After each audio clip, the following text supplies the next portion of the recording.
Donc bonjour à tous, on se retrouve pour une session OVH Meetup, voilà, qui date on est le 30 janvier, on va pas lire tous les slides. On est ici pour parler de Nuxt.js, donc une librairie JavaScript, enfin un framework JavaScript, qui permet de créer des applications isomorphiques. Alors rapidement, avant de rentrer dans le vif du sujet et tous les concepts liés à l'isomorphisme, qui suis-je? Donc moi c'est Geoffrey Leveugle, je suis lead tech chez OVH pour la team UX, donc User Experience. Donc en gros, c'est l'équipe qui s'occupe de tout ce qui est application front chez OVH, donc le site web. Les managers, je ne sais pas s'il y a des clients OVH, mais en gros l'espace client, c'est notre équipe qui s'en occupe. Voilà, puis des applications internes ou autres. Je suis passionné par les nouvelles techno, et globalement sinon je serais pas ici en fait. Donc voilà, je suis papa de 2 petits garçons pour ma vie personnelle. Je suis motard et je suis globalement jamais coiffé, un peu comme maintenant et sur la photo d'ailleurs. Et si vous voulez me suivre, mon Twitter c'est @scanco. Alors, je vous propose qu'on commence par définir ce qu'est l'isomorphisme en fait. Alors il y a plusieurs noms déjà, on parle d'application universelle, on parle d'application isomorphique ou d'application tout simplement SSR. Pour server-side rendering ou renderer, ça dépend. Alors, je vous propose qu'on découpe le mot isomorphique, parce que c'est le plus simple pour essayer de comprendre ce qu'on essaie de dire en fait. Alors, iso, globalement, alors isomorphique, si on le découpe en deux, il y a 2 racines grecques dedans, il y a iso et il y a morph. Donc iso c'est égal, et morph c'est la forme. Donc en fait, globalement, si on prend une définition générique, c'est 2 entités de la même forme dans un contexte différent. Si on l'applique au développement web, en fait, on dit qu'une application est isomorphique dès lors où elle partage un code commun entre le serveur et le côté client, donc le navigateur. Okay, donc on va exécuter exactement le même code source des deux côtés. Les avantages d'une application isomorphique, c'est qu'on a un code source unique déjà entre le client et le serveur, donc du coup il y a vachement moins de code. Il y a vachement moins d'erreurs. Pour le debug, c'est peut-être un peu plus facile, parce que du coup, ça évite d'avoir des entités clonées, entre guillemets, entre le client et le serveur. On a des meilleures performances sur l'indexation au niveau des moteurs de recherche. Alors pourquoi? Tout simplement parce qu'il y a un premier rendu qui est effectué côté serveur. Donc du coup, on n'a pas la... Alors il y a plein d'articles qui disent « Ok, Google maintenant c'est indexé le JavaScript, oui, non, peut-être. » Alors c'est toujours un peu... Enfin, en gros... Vous fouillez un peu internet et vous allez trouver quelqu'un qui vous dit si Google maîtrise complètement l'indexation du JavaScript machin, et puis vous allez 2 articles plus loin et puis ils vont vous dire non en fait indexer du JavaScript, il y a un problème de base, c'est le JavaScript étant principalement asynchrone parfois, on sait pas vraiment quand il faut l'indexer en fait. C'est bête, mais la page elle est chargée, est-ce qu'elle a vraiment fini de charger? Bonjour Benjamin, bonjour. Est-ce qu'elle a vraiment fini de charger ou pas? On n'en sait pas en fait. Ok, donc là en fait on va avoir un premier rendu qui est effectué côté serveur. Et donc par conséquent la page elle est rendue et elle est finalisée. Alors c'est plus rapide, alors rapide et instantané c'est un peu attaché. Alors c'est plus rapide tout simplement parce que vous allez avoir un rendu de page direct. Vous n'allez pas commencer à charger une foule de JavaScript pour ensuite avoir un spinner qui tourne, qui vous dit ok on est en train de charger la page et hop ça s'affiche. Donc globalement votre utilisateur quand il va arriver sur votre application, il va avoir une page qui va s'afficher directement, qui est chargée, peut-être pas totalement chargée parce qu'il y a peut-être d'autres morceaux de JavaScript qui vont s'exécuter plus tard, mais globalement on arrive sur une page chargée, on le verra ensuite. Et c'est plus maintenable tout simplement parce qu'on a un code source unique, donc ça évite de à la fois maintenir un back et un front. Globalement, dans la communauté JavaScript, je pense qu'on va tous être à peu près d'accord là-dessus, il y a 3 frameworks qui sont reconnus, qui sont Angular, React et Vue.js. Aujourd'hui, en 2018, on va dire. Et ces 3 frameworks-là ont tous un équivalent SSR. Alors pour Angular, on a Angular Universal. Donc en fait, tout ce que je vais vous présenter ce soir, en gros, vous pouvez pratiquement l'appliquer sur chacun de ces frameworks. On a Next.js pour React, et on a Nuxt.js pour Vue.js. Okay. Les objectifs du meetup, c'est de vous faire découvrir, d'ailleurs je fais la petite télécommande, c'est de vous faire découvrir l'isomorphisme avec Nuxt.js du coup, donc on va beaucoup parler du JS, et de créer une première application ensemble. Et cette application étant OVH Meetup Note, donc c'est une application que j'ai développée rapidement, qui permet juste de lister des notes que vous avez saisies au préalable en achetant une note. Ok. Donc pour la petite histoire, en gros ce qu'on va voir, c'est la création de ce dashboard, la création du formulaire à côté, et on a des petits plus. Par exemple, on a un composant qui va préciser si on est en train de rendre du côté client ou du côté serveur. Ok. Parce que l'idée du SSR, c'est de faire donc un premier rendu côté serveur, puis ensuite basculer et que ce soit le client qui rende les pages à la place du serveur. Okay. Est-ce que maintenant ça va globalement? Alors, normalement, cette présentation, on ne peut pas la rater. Normalement. Pourquoi? Parce que j'ai pris soin de développer une petite API en local que je vais lancer tout à l'heure là sur ma machine. Donc c'est une API qui est développée en Node.js, qui fait pas grand chose en fait. Elle fait que délivrer 3 endpoints. Donc j'utilise Express.js pour ça, il n'y a rien de trop sorcier je pense. Et UUID, donc ça permet juste de générer un ID qui nous servira de hash par la suite. Donc pour ça j'ai créé une classe note. Donc en gros c'est juste une note, c'est un titre et une description. Un ID et la propriété toJSON, elle est juste là pour quand je renvoie les données via Express. En gros, il passe dans la classe et il va utiliser la méthode toJSON automatiquement pour avoir un équivalent JSON à la classe. Ok. Donc, comme je disais, on va développer 3 endpoints. Je vais vous montrer les 3 endpoints d'ailleurs. On a un premier endpoint qui est le get/note qui va renvoyer l'ensemble des notes. Ok. Donc une note, c'est quoi? C'est un ID, un titre et une description. On a le post sur note qui permet de créer une nouvelle note. Et on a un get sur /note/ un ID qui permet de retourner une note en détail. Ok. Ça, je vais pas trop m'attarder dessus. Limite, si vous voulez voir le code source de l'API, je vous la montrerai après. Alors, petit défi, dans tout ce que je vais vous raconter ce soir, il y a une erreur. Enfin, il n'y a pas une erreur, c'est que je vais peut-être pas tout dire à un moment donné, et il va falloir trouver où. Ok. Si vous m'écoutez bien, en théorie, ça devra aller. Je pense que vous pouvez trouver. Et on verra si vous la trouvez. Alors, Nuxt.js. Donc c'est pour créer des applications Vue.js universelles, donc ça on vient de le dire. Initialement, c'est donc les frères Chopin qui ont créé la librairie. Donc c'est 2 Français pour le coup, Cocorico, qui ont été rejoints par, alors je vais peut-être écorcher son nom, mais Pouya Parsa. Ok, @pio du coup sur Twitter. Clairement ils se cachent pas, en fait, d'où leur est venue l'idée de Nuxt.js. En fait il y a Next.js, donc la version pour React qui a été développée. Quand c'est sorti, ils se sont dit oh il y a un truc à faire avec Vue.js, et du coup Nuxt.js était né, tout simplement. Donc ils se sont un peu inspirés de Next, et puis ils se tirent assez souvent la bourre sur internet au niveau des performances et autres. Je trouve qu'il y a une assez bonne synergie en fait entre tous les frameworks SSR. Ça c'est cool à voir.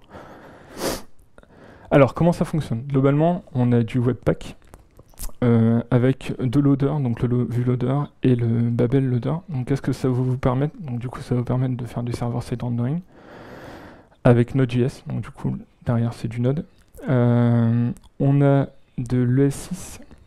Donc vous allez pouvoir utiliser globalement les dernières features d'ECMAScript sans trop de soucis, parce qu'on a le Babel qui est là pour recompiler dans des versions inférieures de JavaScript s'il y a besoin. Et on a du code splitting grâce à Webpack. Donc le code splitting, on va en parler tout au long. Donc, je vais vous montrer au fur et à mesure à quoi ça ressemble. Les librairies, donc Nuxt.js embarque de base Vue 2. Donc on ne parle pas de Vue 1, on est bien en Vue 2. Enfin, Vue 1 maintenant commence à dater un peu, mais bon. On a Vue Router pour tout ce qui est routing, pour vos pages en fait, pour tout ce qui est création d'URL. Donc ça on va le voir pareil au fur et à mesure. Vue X, globalement c'est pour gérer un store. Enfin, donc, je ne sais pas si vous avez déjà eu l'occasion de jouer avec, mais en gros on y reviendra, mais un store c'est quelque chose qui vous permet de gérer tous les états de votre application en fait, et qui est accessible depuis vos pages, vos composants, bref, d'un peu partout. Et Vue Meta, c'est ce qui va vous permettre de gérer les en-têtes de page et de pouvoir les surcharger, et voilà, globalement. Donc c'est les 4 librairies qui sont embarquées de base avec Nuxt. Globalement, l'objectif des frères Chopin en créant Nuxt.js, c'est de se concentrer sur l'écriture de fichiers vus. Parfois, pour ceux qui ont déjà touché un peu à Webpack, ça peut paraître un peu compliqué de premier abord de configurer un projet avec Webpack, en fait, ça peut vite devenir la galère. Et donc du coup, ils se sont dit, ok, on va créer un projet où on va configurer le maximum de choses pour l'utilisateur, quitte à faire un peu de magie parfois, et l'utilisateur va pouvoir se concentrer sur son application, sur la vraie plus-value qu'il veut donner, en créant les fichiers vus. Donc l'installation, globalement, est assez simple. On fait juste un npm install de Nuxt, ou un yarn add, comme vous voulez. Ce qui va vous donner un package JSON qui ressemble à ça. Alors latest, on limite pas très grave, parce que maintenant on a les package lock et les yarn lock. On a juste pris soin de rajouter un petit script dev qui va lancer Nuxt en fait. Ok, donc le lancement, tout ça je vous fais la démo après, y a pas de...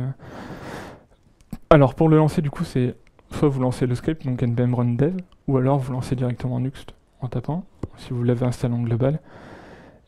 Et là, ça craque. Alors c'est pas de bol parce que je vous avais dit qu'il n'y allait pas avoir de quack durant la preuve. Mais au final, pourquoi ça craque?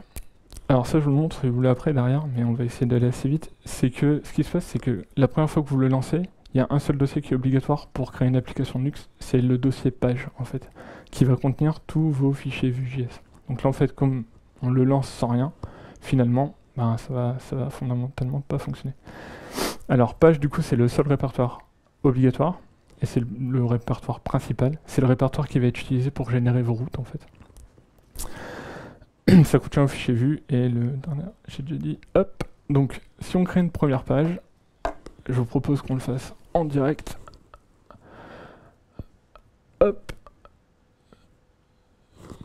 On va prendre cet écran-là. Donc là, j'ai un peu pré-mâché le travail pour éviter qu'on se prenne l'installation de NPM qui peut parfois être assez lente. Globalement, si on regarde le package JSON, alors je sais pas si vous voyez tous bien, peut-être que je peux zoomer un peu. C'est mieux? Donc la seule dépendance que j'ai, on peut le voir, c'est Nuxt en version 1.2. Et j'ai pas de... il n'y a rien d'autre. Okay. Alors, on va créer une première page. Hop, que j'ai sûrement... Ouais, au final déjà créé. Donc la page, elle est là. Donc cette page, qu'est-ce qu'elle fait? Donc on a bien un dossier page avec un index.vue. Donc l'index.vue, en fait, c'est globalement, ça marche un peu comme en PHP. Le premier fichier que Nuxt va essayer de récupérer dans le dossier, c'est un fichier qui s'appelle index.vue. Okay. Donc ça, c'est une convention. Donc après, globalement, en fait, on a un fichier Vue, on ne peut plus classique. Donc un fichier Vue, c'est quoi? C'est un template, déjà, initialement. Donc on pourrait squeeze, enfin on pourrait supprimer toute la partie script en dessous, il y aurait pas de... ça fonctionnerait aussi. Mais globalement, donc le premier fichier Vue, on a le template, qui contient un champ tout simplement, avec bonjour et une variable.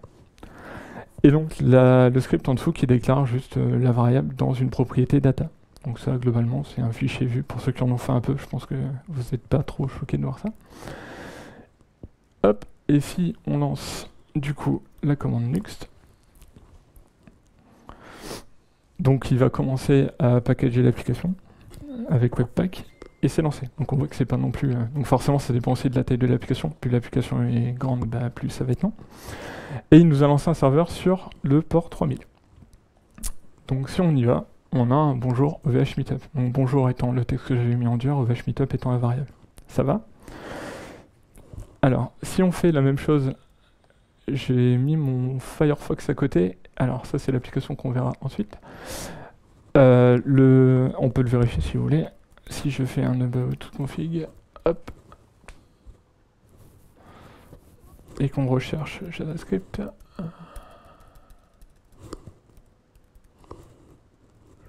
mais on voit bien que le flag JavaScript enable, il est donc désactivé. Donc on n'a pas du tout de JavaScript, au moins c'est plus simple. Comme ça on force le rendu côté serveur. Et là on voit que la page rend quand même en fait. Okay, donc il n'y a pas du... Enfin, le JavaScript est vraiment interprété côté serveur. Et donc si on regarde au niveau de la page en soi, le code source, on a vraiment le HTML qui est déjà... Alors je vais essayer de zoomer, je sais pas si on va...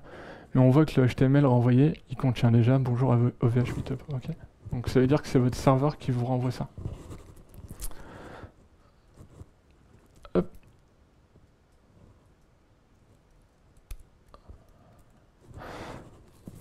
globalement ça va.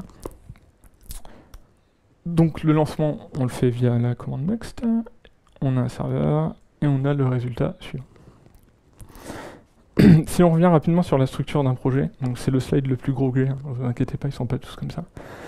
On a parlé du dossier page, donc qui va contenir les vues et les routes de l'application. On va y revenir en détail. Globalement, il y a toute une panoplie de dossiers à connaître, entre guillemets. Bon, c'est très bien documenté sur leur documentation. On a un dossier asset qui va contenir tout ce qui est fichier SAS, tout ce qui est fichier JavaScript, en gros vos sources qui ne sont pas compilées. On a le dossier component pour les composants, layout qui va vous permettre de définir des gabarits de page. On a un dossier middleware, donc on y reviendra après, parce que c'est peut-être un concept un peu moins simple à prendre, on va dire. Le plugin, pareil. Statique, c'est tout ce qui va contenir les statiques de votre site, typiquement le robot.txt. Vous allez pouvoir le mettre dans ce dossier-là, en fait. Globalement, la seule particularité de ce dossier, c'est que tous les fichiers que vous allez mettre dedans, ils vont se retrouver à la racine du site, en fait. Globalement, si vous faites www.votresite.com/robot.txt, voilà, ça va juste se retrouver à la racine. Et le store, c'est pour gérer les stores Vuex.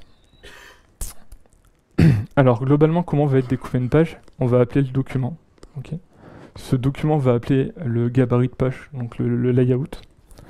Et donc, une page peut, en gros, hériter d'un layout qui lui hérite du document. On verra comment on définit le document ensuite. Et cette page, elle reçoit plusieurs propriétés. Donc là, on rentre dans une page vue, en fait, dans un point vue, dans un composant vue, qui est surchargé par quelques méthodes en plus par Nuxt, qui sont définies par Nuxt, comme async data, fetch, add, layout. Donc par exemple, async data, c'est une méthode qui va être exécutée, c'est pour tout ce qui est donné asynchrone, par exemple. Vous allez pouvoir le gérer via cette méthode-là. Fetch, c'est pour gérer le store. Add, c'est pour surcharger, par exemple, les entêtes de votre page. Si vous voulez définir les balises title et autres, ça se définit là-dedans. Et ainsi de suite, vous allez pouvoir définir des transitions ou valider des arguments de page via la fonction valider. Alors, on a un fichier de configuration qui est important, qui s'appelle nuxt.config.js, que vous allez définir à la racine en fait, de votre projet. Alors, on va aller le voir. Alors, globalement, ce qu'il faut retenir avec Nuxt, c'est que je vous ai dit au début, le but de Nuxt, alors il doit être là quelque part, voilà. Le but de Nuxt, c'est de vous faciliter la vie et de vous éviter à avoir à configurer votre pack et de faire un peu de magie pour vous, pour éviter que vous preniez la tête. Par contre, il n'y a rien qui vous est... Enfin, on vous force pas la main, en fait. Vous pouvez tout surcharger derrière sans souci. Donc c'est ce qu'on fait, par exemple, ici. Donc c'est un module export où on va définir des propriétés, donc tout ça est très bien documenté. Typiquement, ici, je définis l'attribut n, en fait, où je redéfinis le title, où je définis les méta de la page, où j'ai précisé la description, les icônes, mais alors ça va de tout et rien. Il y a typiquement le loading, c'est en fait, on le verra peut-être un peu plus par la suite, mais quand vous allez changer de page, en fait, vu qu'il y a un temps avant que la page change, vu qu'il y a du server-side rendering, il y a une sorte de barre qui apparaît en haut de chargement. Typiquement, vous pouvez changer la couleur de cette barre ou la taille. Les modules, on y revient ensuite. Et après, il y a des choses. Alors, tout ce qui est dans build, en gros, c'est pour surcharger le build webpack. Donc là, en l'occurrence, j'ai un loader pour tout ce qui est ESLint pour qu'il corrige les erreurs automatiquement, les erreurs du JavaScript. Et Axios, on y revient ensuite.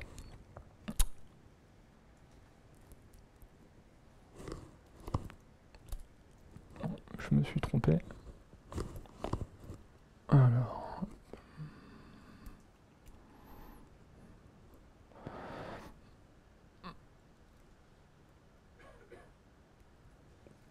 Ok. Ça, on l'a vu, du coup, c'est un équivalent. Alors, les routes, comment ça fonctionne? Donc, je vous ai dit, à la base, c'est basé sur VueRouter. Donc, pour ceux qui connaissent un peu Angular, c'est plutôt un équivalent à un URouter qu'à une JRouter. Mais en gros, il n'y a pas forcément besoin de connaître comment fonctionne VueRouter pour comprendre comment Nuxt fonctionne, justement. En gros, ils vont se baser sur la structure de votre dossier page. En gros, si vous déclarez, donc le dossier page, on est d'accord qu'il est toujours présent. Si vous mettez un index.vue à la racine de ce dossier page, vous allez tout de suite attaquer la route slash. Ok. Si vous faites un dossier, enfin un vue qui s'appelle about, vous allez attaquer la page slash about. Si on va un peu plus loin, vous pouvez avoir des routes personnalisées. Donc vous pouvez descendre, vous pouvez avoir par exemple un dossier user qui va taper du coup sur slash user et vous pourrez, enfin slash user slash index pardon, du coup l'index du dossier user tapera sur l'URL slash user et vous pouvez définir des paramètres. Donc les paramètres sont flagués avec un underscore devant en fait. Donc dès qu'il y a un fichier qui commence par underscore, ça veut dire que la variable suivante, enfin le texte derrière est une variable et tout ça sera repassé automatiquement à votre page en fait. Ok. Et donc par exemple une route comme page, enfin si vous avez en hiérarchie de fichiers page slash user slash underscore id view, ça générera la route slash user slash id. Ok. Une chose intéressante, c'est que vous pouvez valider vos paramètres pour être sûr qu'on ne vous envoie pas une URL un peu... Enfin, par exemple, si vous attendez un int dans l'URL, enfin, ou un nombre, bah, vous pouvez le vérifier via la méthode validate. Donc elle se déclare au niveau de votre page vue, en fait. Et ça prend en retour un booléen true ou false, en fait, tout simplement. Ok, donc bah, là, par exemple, alors ça, c'est issu de la documentation Nuxt.js, par exemple, où ils testent est-ce que c'est bien un nombre ou pas, est-ce qu'on a bien un identifiant sur l'URL. Ok, si vous l'avez pas, en gros, ça fait une page d'erreur toute jolie. Alors, pour OVH Meetup Note, ce que je vous propose, c'est qu'on s'occupe déjà de la vue slash, donc de notre index.vue, donc qui va servir à afficher sous forme de tuile toutes les notes qui ont été saisies jusqu'à aujourd'hui. On a le note slash add qui va nous permettre d'ajouter une note, et le note slash id qui va permettre de consulter le détail de la note. Donc au niveau de la structure, on va retourner le voir côté code. On a un dossier, donc page, qui contient un index.vue, donc qui va correspondre à notre route slash, donc qui a un point vue on ne peut plus classique, donc toujours avec le template, le script. Alors pour ceux qui connaissent un peu moins Vue, il y a un truc qui est sympa, c'est que vous pouvez carrément mettre des styles scopés pour spécifiques à cette page, à une page précise ou à un composant précis en fait. Donc ça c'est assez cool. Donc globalement, qu'est-ce qu'on fait là? Alors je mets un titre à ma page, ok, liste des notes. J'ai un Nuxlink qui est ici, donc on y reviendra après, mais globalement c'est un lien qui va pointer vers la page d'ajout de notes. Et derrière, en fait, donc je pense que tout le monde connaît un peu la librairie Bootstrap. Globalement, ce que je fais, c'est que je déclare un card. Et en gros, je boucle et je définis des cards, en fait, donc des carrés. Et donc, je boucle dessus avec le vFor, ok, qui permet de gérer la boucle. Le 2.key, ça permet de générer l'élément unique de la boucle. Donc là, je lui dis bien que l'objet peut être identifié grâce à l'identifiant, du coup. Et après, j'ai un style qui est défini pour avoir un petit effet sympa. Ok. Donc globalement, tout ce qui est entre moustache, c'est ce qui va être interprété par Vue. Et globalement, si vous voyez, pour ceux qui connaissent pas bien Vue, quand vous voyez un 2 points devant un attribut, c'est équivalent à un v-bind 2 points d'attribut. Ce qui veut dire que ce qui est entre le contenu de l'attribut va être interprété en fait. Ok. Si vous mettez pas les 2 points Vue, en fait, il va le lire comme une string. Et donc si, contrairement à Angular aussi, un truc qui est sympa, c'est qu'on a un VL, en fait. On n'a pas forcément d'AngularJS. Qui précise qu'on n'a pas de note disponible si c'est le cas. Ok. Le reste, on oublie un peu pour l'instant, on y reviendra au fur et à mesure. Et en gros, c'est ce qui va nous permettre de récupérer les notes.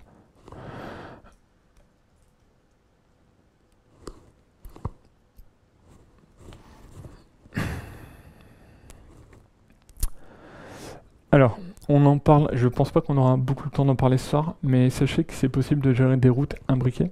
Donc en gros, c'est des routes avec des Nuxt-child, donc on a des enfants. Et alors typiquement, ça peut servir à quoi? C'est vous avez une page, dans votre page vous avez un système d'onglets. Donc vous allez avoir en fait un groupe d'enfants à l'intérieur de votre page principale. Bah voilà, typiquement c'est faisable avec Nuxchild. Je vais pas forcément y revenir là, parce que c'est peut-être un concept un peu plus avancé, mais sachez que ça existe. Alors, pour faire des liens entre nos pages, on va utiliser Nuxlink. Donc pour l'instant, c'est équivalent à router-link. Donc globalement, ce que ça va faire, c'est que ça va générer un A dans votre page pour simplifier.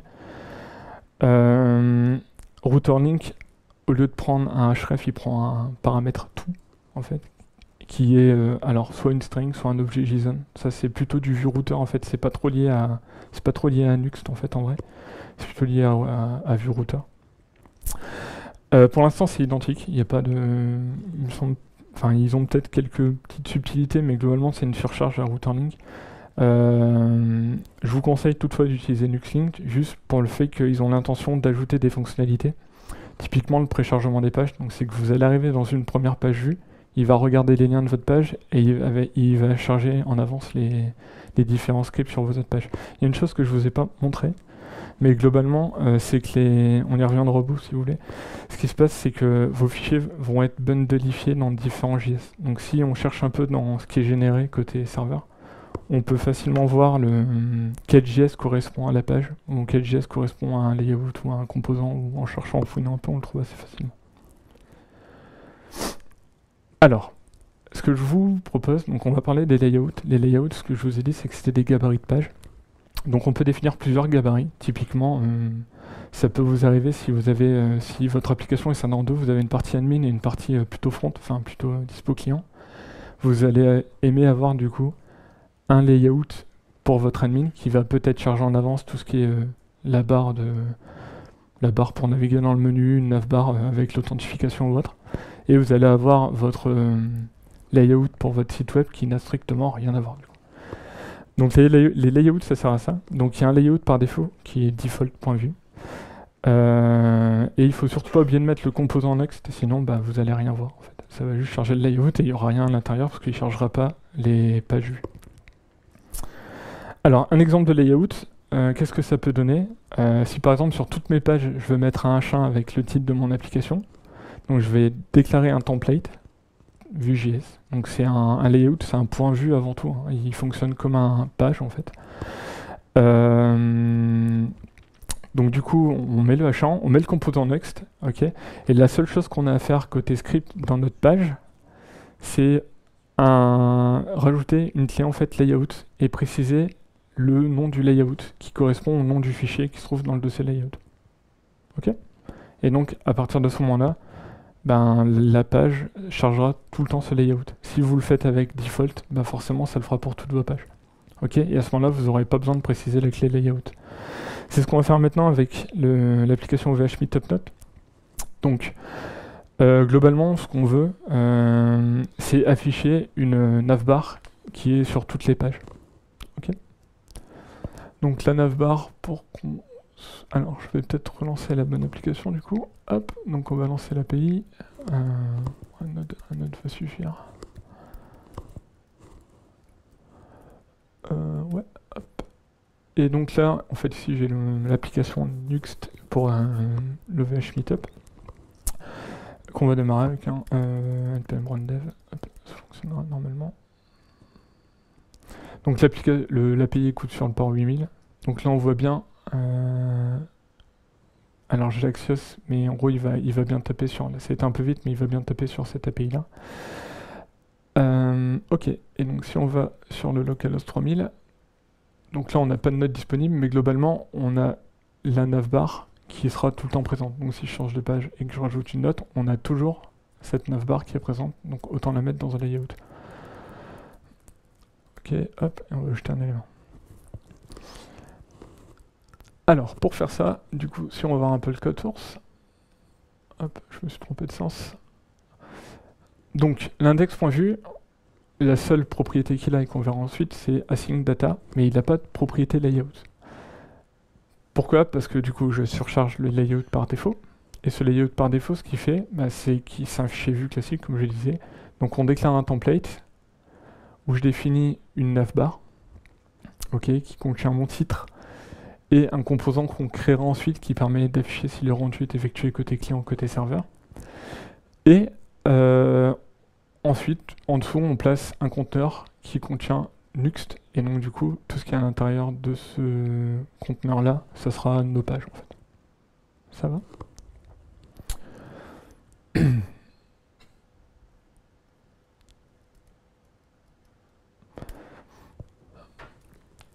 Alors, en parlant d'async data est assez important. Donc en fait, du coup, vous allez avoir deux moyens de gérer vos données, enfin vos data avec... en fait, dans Vue.js, globalement, vous initialisez vos données avec la propriété data. Avec Nuxt, vous allez avoir le choix. Enfin, on va voir dans quel cas c'est plus intéressant d'utiliser async data, mais globalement, je pense que le nom est assez explicite. Hein. Mais vous allez avoir async data et data, ce qui peut parfois être un peu gênant, mais globalement, s'en sort assez bien. Async data, il est assez important déjà parce que vous allez pouvoir le gérer de façon asynchrone, donc il va pouvoir gérer des promesses. Et surtout, il va vous donner plein d'informations concernant le contexte Nuxt dans lequel votre application est exécutée. Globalement, ça passe par les paramètres qui sont passés à votre page. Donc typiquement, si vous aviez un identifiant, ou tout à l'heure on mettait underscore ID, dans params, vous allez retrouver votre ID en fait. Okay, vous allez avoir un params point le nom de votre variable, donc ID là en l'occurrence, et vous allez pouvoir le récupérer grâce à async data. Okay, async data je l'ai pas mis, mais en fait en retour ce qu'il prend, le return d'async data, globalement c'est un JSON en fait. Okay, il attend un JSON de votre part, et donc c'est un moyen de passer des données en fait entre le serveur et le front. Mais après, il y a alors j'ai mis le lien, je pense qu'on pourra partager les slides. Mais globalement, je vous ai mis le lien parce qu'il y a une foule d'informations super utiles qui se trouvent dans le contexte. Il y a error pour déclencher la page d'erreur. Donc si vous pouvez le déclencher avec un statut particulier, genre une 404, une 500, ou avec un message d'erreur, une redirect pour rediriger l'utilisateur, tout simplement. Vous avez une variable booléen isClient pour savoir si le rendu est effectué côté client, ou à l'inverse, isServer pour savoir si c'est considéré. En gros, c'est des réciproques. Ok. Je sais pas si on peut y aller rapidement. Hop. Ouais, ça a l'air de fonctionner. Mais voilà, globalement, il y a pas mal d'informations. Il y a notamment, par exemple, Rec et REST qui sont assez... Enfin, si vous faites un peu de Node.js, ça devrait vous parler. Voilà. Alors, ça, je pense que ça va à peu près. Donc on a un dossier composant. Donc là on va passer assez vite. Globalement c'est des composants Vue.js en fait. Donc là si vous avez une application Vue, vous pouvez prendre limite vos composants Vue tout court et les déplacer dans le dossier composant de Nuxt. Ça devrait fonctionner. Il n'y a pas de raison que ça ne fonctionne pas. Si vos composants Vue.js sont bien faits, ça devrait fonctionner. Alors, pour notre application, ce que je vous disais, c'est qu'on va essayer de créer un composant qui permet d'afficher si le rendu est effectué côté client ou côté serveur. Hop, donc si on va sur le code, alors dans mon dossier composant du coup, j'ai défini un composant qui s'appelle renderer. Donc vous n'avez pas besoin de définir le name du composant. En fait, il y a une propriété name pour les composants Vue.js. Là, vous n'avez pas besoin de le définir en fait parce qu'il va se baser sur le nom du fichier, tout simplement. Okay. Ce composant, qu'est-ce qu'il fait? Il prend, alors en propriété d'entrée, il a une propriété SSR en fait, tout simplement, où on attend un booléen, true ou false, est-ce qu'on est en server-side rendering or not. Et on a un template qui va afficher un badge, ok, et puis le badge il change de couleur en fonction de si on est en SSR ou si on ne l'est pas. Donc quand c'est en SSR, en gros, ça sera vert, et si on n'est pas en SSR, ça sera bleu. Et ouais. Et du coup, on a juste un rendu et il concatène du coup avec soit serveur, soit client. Ça va?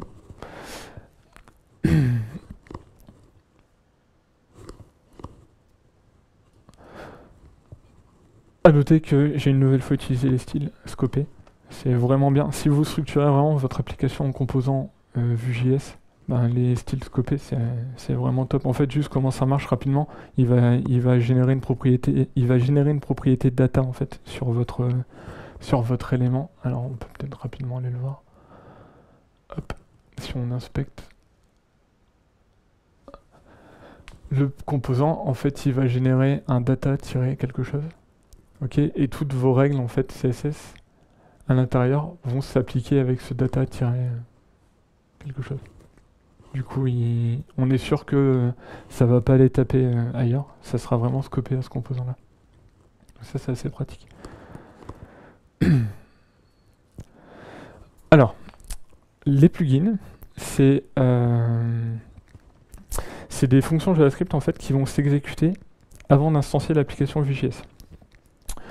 Globalement, c'est utile pour soit des librairies externes ou des bibliothèques personnalisées. Vous avez déjà votre bibliothèque qui est faite pour faire du front en fait. Vous pouvez, grâce à la notion de plugin dans Nuxt.js, l'importer et faire en sorte qu'elle fonctionne côté back-end.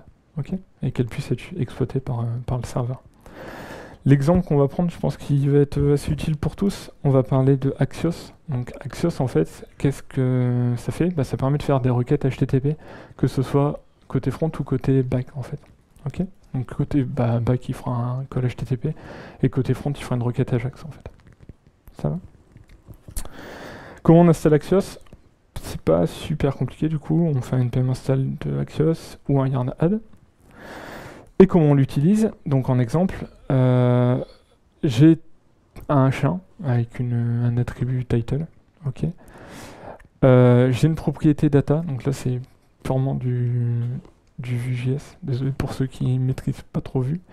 Alors data, du coup, qui est asynchrone cette fois-ci, qui prend l'objet param. D'ailleurs, du coup, il y a une erreur, c'est que ça devrait être async data, parce que c'est async data qui reçoit le contexte.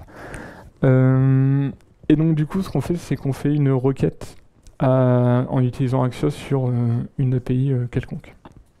Ok, et on retourne le titre en données pour pouvoir l'exploiter dans le template. Alors, de la manière dont on utilise Axios, là, on l'importe en fait. Donc c'est une feature assez classique et c'est une manière de séparer le code en ECMAScript si c'est plus.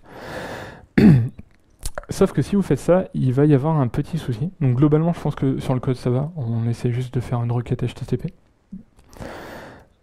Le problème que vous avez si vous faites un import, c'est que vous allez vous retrouver avec le Axios bundleifié dans chaque JS de page. Donc en fait, si vous avez 5 pages et que les 5 utilisent Axios, vous allez vous retrouver avec Axios bundleifié dans chaque JS de page. Ce qui n'est pas terrible du coup, parce qu'on va le ramener 5 fois au lieu de 1.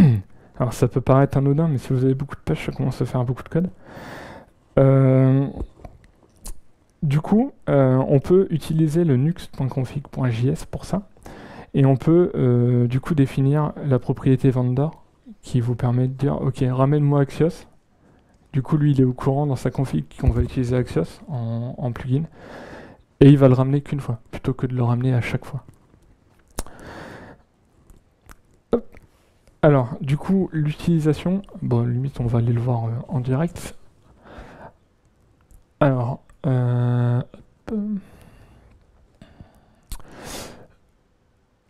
par exemple, si on prend l'index, donc le slash qui nous permet de lister la liste des notes, on a un async data donc, qui reçoit le contexte. Le contexte, je l'éclate pour récupérer la propriété app. Et du coup, je fais un app.$exos.$get de notes. Okay. Et là, j'ai directement mon call HTTP qui est effectué. Alors pourquoi je peux passer par la propriété app et le $exos? Si on va voir un peu ce que j'ai fait dans le Nuxt config.js, en fait, dans les modules, je ramène en fait, il y a un module pour ça en fait, Axios. Donc les modules, on les verra ensuite. Il y a un module Axios qui fait tout pour vous en fait, qui s'occupe de déclarer le plugin et autres. Donc du coup, je le déclare juste là, ce qui fait que je peux me permettre d'utiliser une autre propriété qui s'appelle du coup Axios et qui me permet de définir tout ce qui est relatif à mon API. Donc je vais pouvoir définir l'URL de base, si l'API doit utiliser des credentials, donc en gros c'est est-ce qu'elle doit passer ou pas le token authentification. Typiquement c'est des choses qui peuvent vous embêter. Là je l'ai mis à false parce que j'étais embêté avec le cross-origin sinon, avec le... Mais c'est pas forcément à faire. Hein. Mais là globalement pour l'effet démo, je l'ai passé à false.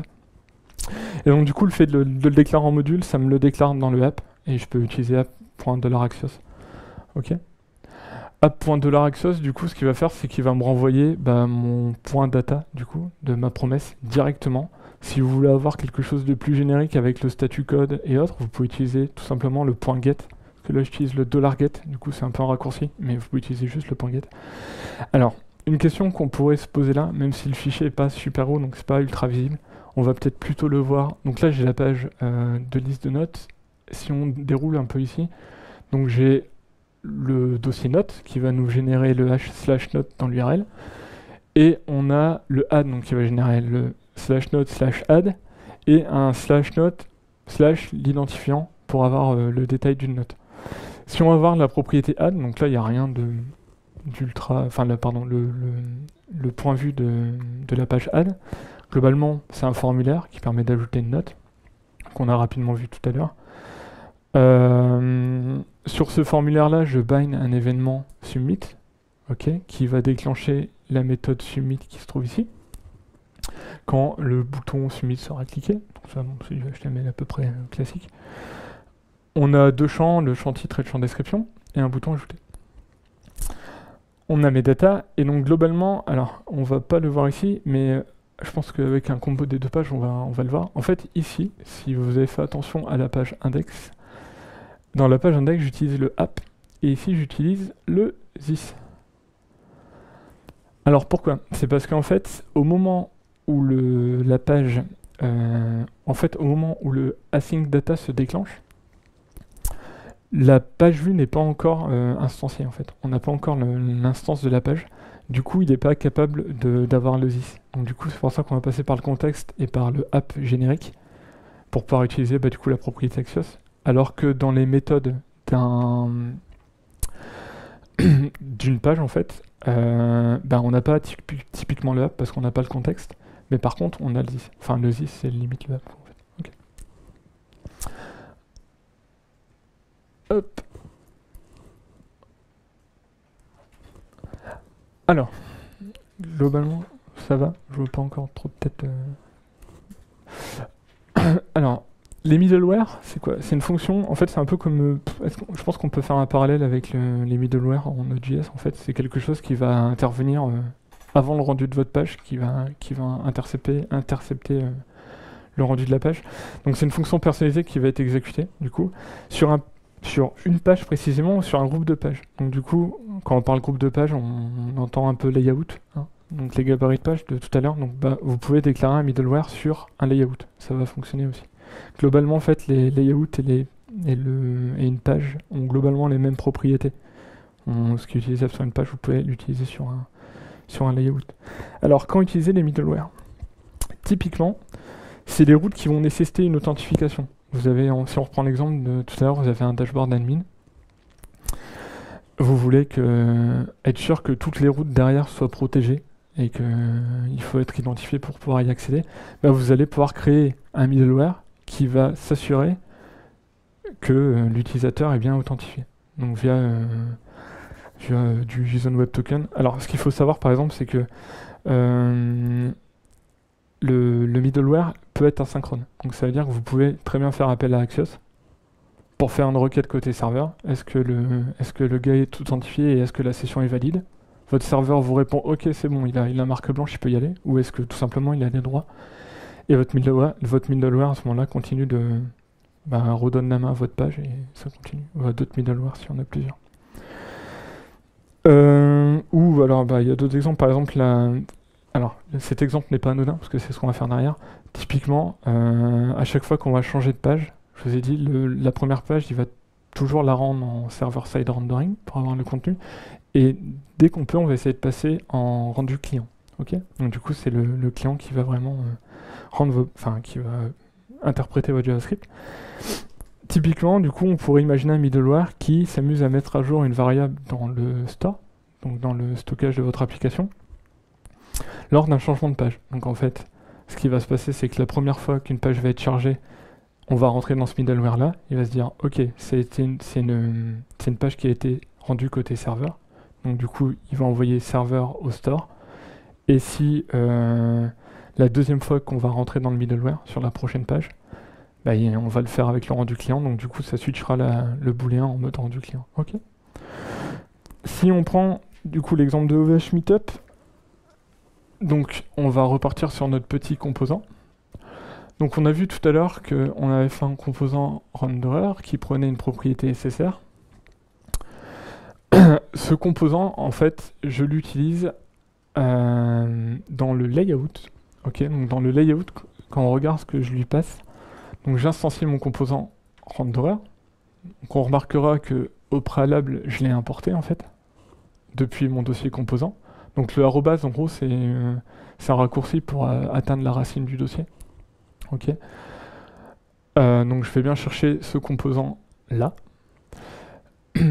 Et du coup, ce qui se passe, c'est que je le définis ici pour pouvoir l'utiliser dans ma page, forcément, sinon ça ne fonctionnera pas. Et je déclare un middleware qu'on retrouve ici, qui s'appelle renderer aussi. Hop. Et donc ce middleware là, qu'est-ce qu'il fait? Il récupère le store en fait et il regarde la variable process.server. Alors avant, on pouvait utiliser isServer, donc la variable qu'on a vue tout à l'heure dans le contexte là, qui renvoie true si le rendu est effectué côté serveur. Ça a été déprécié entre temps, donc maintenant il faut utiliser process.server. Bon, c'est un petit tip à savoir. Globalement, ce que ça va faire, c'est que ça va committer dans le store la variable process.server. Donc en fait, ce qui se passe, c'est que si le process.server est à true, dans mon store qui est déclaré un peu plus loin, hop, on a des états. Donc on a un état qui est SSR, donc un state. Donc ce state-là sera accessible dans l'ensemble de mon application. C'est l'avantage d'avoir un store complètement séparé. Et on a une mutation. Donc ça, c'est du vocabulaire spécifique à Vuex et tout ce qui est pattern Redux et autres. C'est pas spécifique à Vue.js ou autre. Donc la mutation, c'est set renderer qui va en gros s'amuser à modifier la variable SSR. Ok. Enfin, en vrai, elle va la modifier principalement une fois entre le premier rendu de la page puis après le deuxième. Dès que vous allez cliquer sur un lien, en fait, cette variable-là va repasser à false. Donc à la première fois, elle sera true parce que le rendu sera effectué côté serveur. Et ensuite, elle passera false. Si on vérifie le comportement, du coup, hop, on revient. Tac. J'ai perdu mon Chrome. Voilà, il est là. Donc, si je fais un premier refresh, donc là, je fais un F5, on voit bien que c'est le rendu qui a servi la page. Donc, en gros, il va exploiter le code source qu'on a vu ici. En gros, il affiche ça. Si alors peut-être qu'on peut voir rapidement, voilà ce que je vous disais tout à l'heure, mais on voit bien qu'il ramène plusieurs fichiers en fait, avec vos pages. Et tout ça c'est bundleifié quand vous êtes en production et compressé. Vous n'avez rien à faire, il fait tout seul avec Webpack. Hop. Et donc du coup, dès que je vais cliquer sur un bouton, donc là c'est un lien, bon, certes qui ressemble à un bouton, mais en gros c'est un lien. Quand je vais cliquer dessus, donc c'est un Oxlink qui génère, on peut peut-être aller le voir, globalement. Ah, j'ai cliqué dessus. Mais normalement, il a généré un lien, du coup. Hop. Voilà, qui est ici.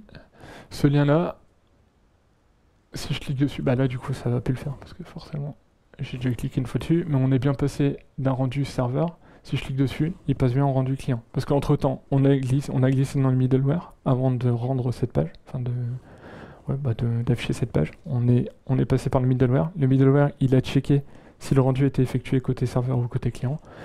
Et il a mis à jour le store en conséquence. Et après, alors ça fait peut-être commencer à faire peut-être un peu des sacs de nœuds pour ceux qui connaissent un peu moins vu.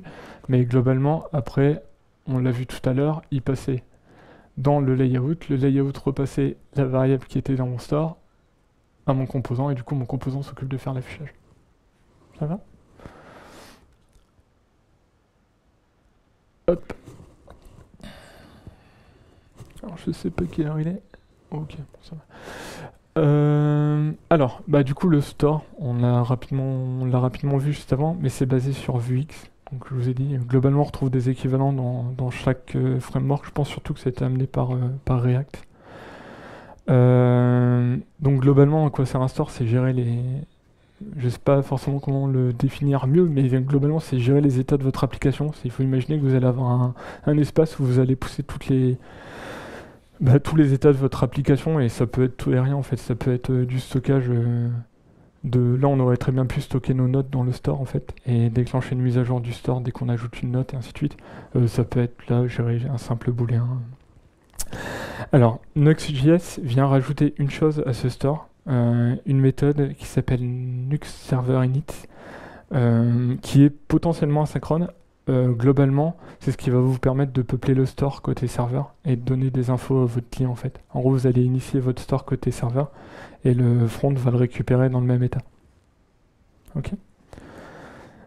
Il y a une petite unicité, mais on va le voir sur la slide d'après. Et en gros, on a la méthode fetch qui permet de remplir le store avant le chargement d'une page. Donc là, si vous avez des requêtes à faire sur votre store ou une mise à jour, vous pouvez le faire via la méthode fetch. Pour le store, il y a deux modes possibles. Il y a le mode classique ou le mode modulaire, ou module. Le mode classique, en fait, vous allez avoir qu'un seul store. Donc store/index.js. Donc là, c'est un peu un store qui va servir un peu en mode fourre-tout, en fait. Donc, vous allez tout pousser dedans. Ou vous allez plutôt, vous pouvez plutôt le structurer sous forme de module. Donc là, vous allez créer plusieurs fichiers dans votre dossier store. Et donc, on peut très bien imaginer que vous allez avoir un fichier ssr.js qui va s'occuper de gérer uniquement le booléen SSR. Vous allez par exemple avoir un autre store qui va s'occuper de gérer uniquement vos notes, un autre store qui va s'occuper de gérer l'authentification, un autre store qui va s'occuper de gérer les notes, et ainsi de suite. Enfin, globalement, vous pouvez avoir une multitude de stores. Si vous faites ça, en gros, il y a un truc à savoir, c'est que les modules vont être namespacés. En fait, vous allez toujours pouvoir y accéder via le contexte et l'attribut store. Le seul truc à savoir, c'est que du coup, ça sera namespacé. En gros, ça sera préfixé. Ok. C'est pareil, c'est très bien documenté. Il n'y a pas de mystère. Donc, ça, on l'a vu juste avant, du coup, avec le state et les mutations.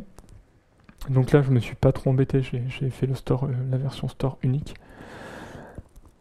Sachez qu'il y a la possibilité d'avoir des pages personnalisées, si vous en avez besoin. Typiquement, vous voulez surcharger une K104 pour faire une magnifique K104, c'est un peu à la mode, depuis le dinosaure de Google. Donc vous pouvez le faire, en fait, c'est un layout qui s'appelle error.vue. Donc du coup, pareil. Alors là, celui-là est un peu particulier. En fait, vous n'avez pas besoin d'instancier le composant Next, parce qu'en vrai, la page ne va servir qu'à afficher une erreur. Parce qu'en général, c'est que ça a craché si vous allez là-dessus, ou que la page n'existe plus. Donc du coup, il n'y a pas de composant Next dedans. Mais voilà, globalement, vous allez pouvoir récupérer un statut code, donc un code d'erreur, et un message, qui seront affichés dans cette page-là. Il y a d'autres pages qui sont potentiellement surchargeables, type app.vue, que j'ai pas précisé. L'app.vue, qu'est-ce que ça vous permet de faire? Ça va vous permettre de générer, de surcharger tout ce qui est le body et autres, qui sont pas accessibles jusqu'à maintenant. Là, avec ce qu'on a tout vu, vous avez beau faire des layouts, machin et autres, vous allez jamais pouvoir atteindre le body. Donc typiquement, si vous faites un app.vue, vous pourrez. Alors, globalement, si on résume un peu tout ce qu'on a vu là, ça a peut-être fait beaucoup de données d'un coup. On a une requête utilisateur qui arrive, donc qui va passer dans le Nuxt Server Init pour instancier votre store et l'initialiser, tout du moins. Ce store, du store, on va passer au middleware. Donc là, vous pouvez en avoir un ou plusieurs, il n'y a pas de limite, par une limite raisonnable, forcément. Le middleware, ensuite, il va passer dans le validate. Donc le validate, pour rappel, c'est ce qui permettait de valider les paramètres de votre page. Ok. Ensuite, il va déclencher les propriétés async data et fetch de vos pages. Donc pour pouvoir juste récupérer le contenu de vos pages, faire vos requêtes, bref, initialiser votre page. Et il va faire le rendu. Ok. Et dès que vous changez de page, il repasse pas par le Nuxt Server Init parce qu'elle est utilisée uniquement côté serveur, mais il revient directement à la partie middleware. Ok, donc si on regarde un peu, on a notre application liste de notes. Donc on va le refaire, qui nous permet d'ajouter une note. Donc pareil, j'en ai pas parlé dans les slides, mais vous pouvez gérer les transitions. Là, je sais pas si ça se voit forcément de l'un et l'autre, mais il y a une petite transition, il y a un petit effet de fondu. Tout ça, c'est vachement bien géré. Alors déjà, de base, en Vue.js, on peut le faire. Mais là, c'est géré du coup avec Nuxt. Donc du coup, on va rajouter une note. Ok. Et et notre note elle est ajoutée. Okay. Et si on va dans mon Firefox où j'avais désactivé le JavaScript, hop, qui est un peu zoomé d'ailleurs, et qu'on rafraîchit, la page est rendue aussi. Ok, alors que derrière, on est d'accord, ce qu'il interprète, c'est du JavaScript. Pareil, hein, je peux changer de page, ça fonctionne aussi. Par contre, on remarque que même si je change de page, le rendu reste côté serveur. Okay. Oui, oui.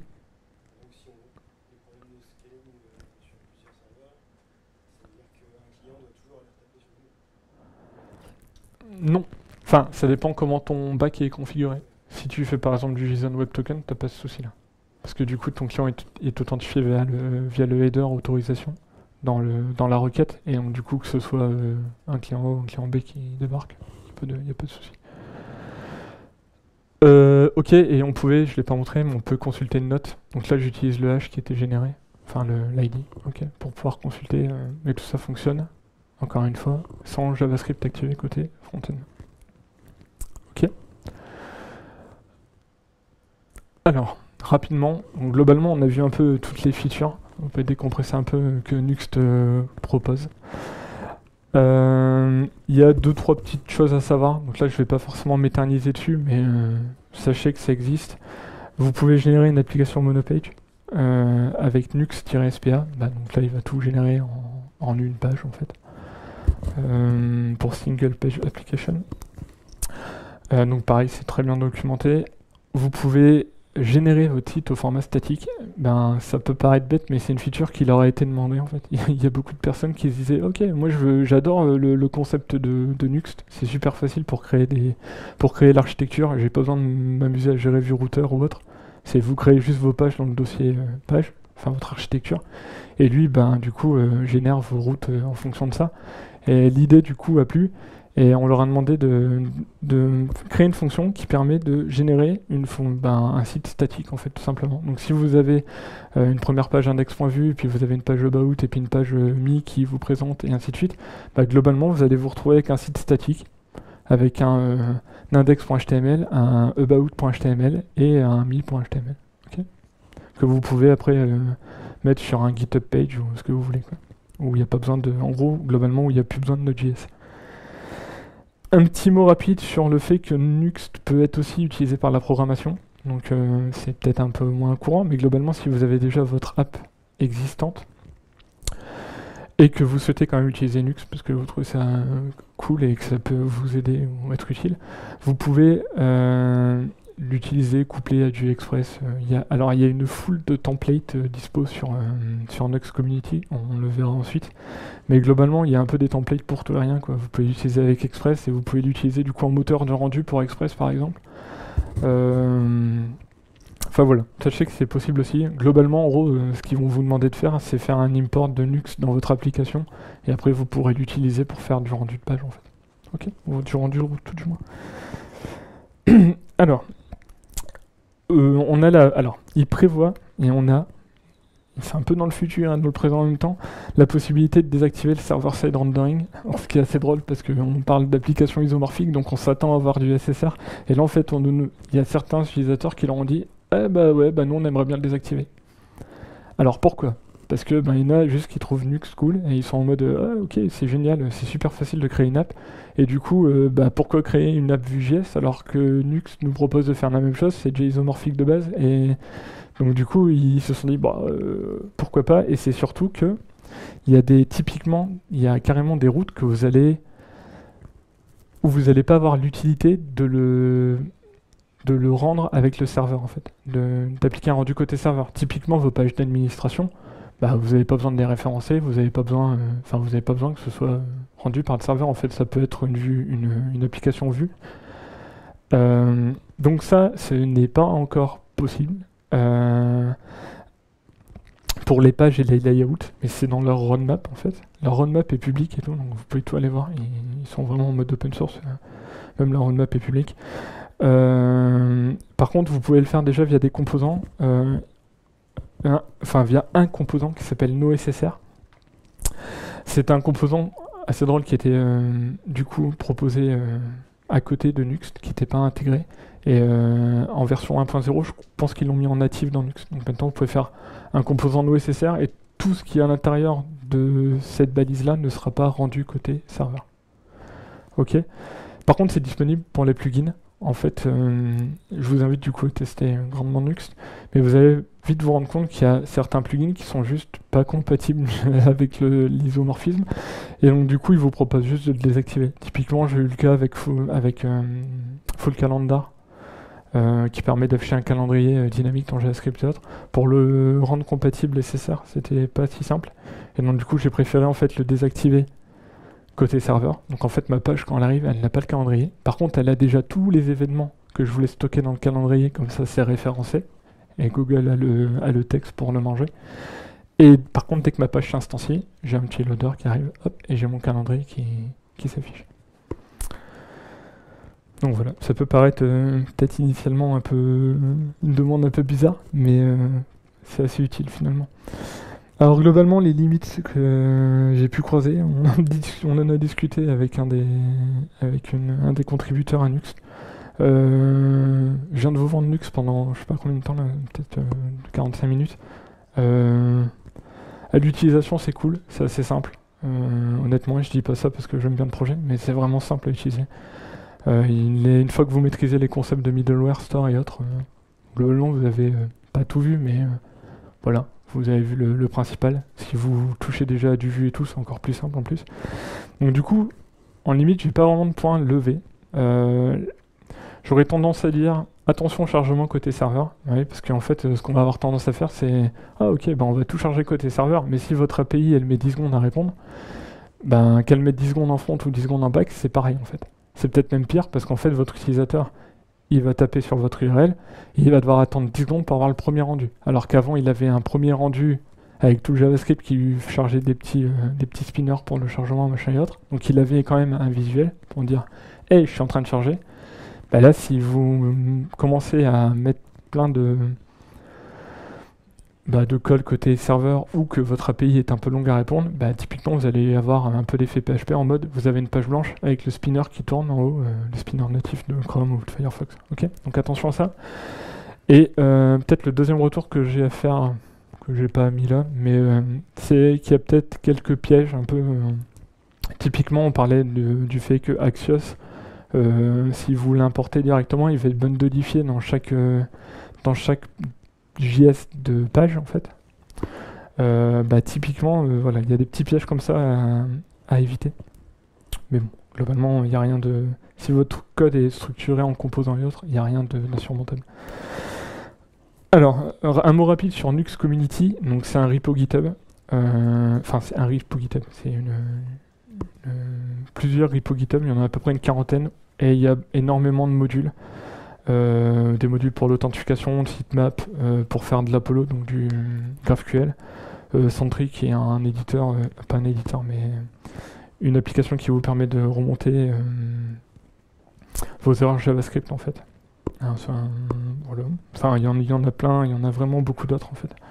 Il y a par exemple des choses pour du Google Analytics, j'ai oublié le nom, mais ce qui vous permet d'afficher les pubs avec Google, là, typiquement AdWords. Voilà, il y a déjà un module qui existe pour ça, et ça grandit au fur et à mesure de jour en jour. Quelques stats, globalement, Nuxt.js aujourd'hui c'est pratiquement 10K stars. Ça a fait que grossir. Là ils ont sorti la release 1.0 en janvier, ils ont pris 400 stars d'un coup en fait. Donc ça commence à prendre un peu d'ampleur. Il y a 673 forts, bon il y a à peu près 2100 commits, un peu plus, et pour 85 contributeurs. La documentation, globalement, elle slide rapide là-dessus parce qu'elle est juste top. Globalement, je sais pas si pour ceux qui ont déjà fait du Vue.js, vous allez vite vous rendre compte, ou si vous en faites, vous allez vite vous rendre compte que la doc, elle n'a pas envié beaucoup de choses aux autres, quoi. Elle est vraiment plutôt bien faite, elle est dispo en français, dans plusieurs langues, en anglais, français, espagnol, italien et tout ce que vous voulez. Globalement, pour celle de Nuxt, c'est un peu pareil en fait, et c'est un peu structuré de la même manière. Donc au final, je vous ai dit, moi j'ai appris Vue et Nuxt en même temps, et passer de l'un à l'autre, c'était un jeu d'enfant, globalement. Alors pour contribuer, globalement, il y a un guide de contribution sur leur site Nuxt.js si vous voulez vous lancer dans l'aventure. Et il y a aussi un Open Collective en fait, qui est une fondation pour récolter des fonds. Donc parfois ils récupèrent 1 ou 2 dollars sur des contributeurs, mais c'est toujours ça de prix, ça leur permet de continuer Nuxt. Et c'est tout pour moi. Voilà, si vous avez des questions, c'est le moment.